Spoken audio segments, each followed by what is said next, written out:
আপনি একজন ব্যক্তি বৈরাগী, যে ইন্ডাস্ট্রির জন্য আপনি এত বছর কাজ করেছেন, আপনার দেশের মানুষকে বিনোদিত করেছেন, সেই দেশের মানুষ বা ইন্ডাস্ট্রির কাছে আপনার কোনো চাওয়া?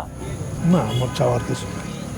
আমি তারপরেও জানতে চাই আপনার এমন একটা স্বপ্নের কথা যেটা এখন অবধি অপূর্ণ রয়ে গেছে।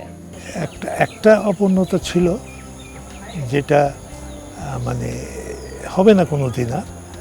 সেটা হলো, আমি ঋত্বিক ঘটকের সঙ্গে কিন্তু আমি একটা ছবিতে অ্যাসিস্ট করছিলাম। ওই ছবিতে কাজ করার সময় আমি কিন্তু লোকটার যে কী প্রতিভা আছে বা লোকটার যে কী গুণাবলী আছে সেটা বুঝতে বুঝতেই ছবিটা শেষ হয়ে গেছে। তারপরে একটা শখ ছিল যে পরবর্তী ছবিতে তার সঙ্গে কাজ করলে আমি তাকে বুঝতে পারবো, কমিউনিকেট করতে পারবো, কিন্তু সেইটা আর করা হয় নাই। ওই তো মারাই গেল।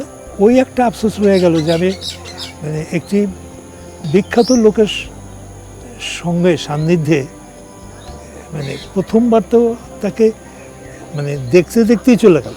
কাজের যে ভিতরের যে একটা কি বলে এটা, মানে একটা গুণ বলি আমরা সাধারণ ভাষায়, মানুষের যে একটা গুণ, ভালো গাইতে পারে, তার গলাটা খুব সুন্দর, এটা বুঝতে বুঝতেই গান শেষ হয়ে গেল, আমি আর শিখতে পারলাম না।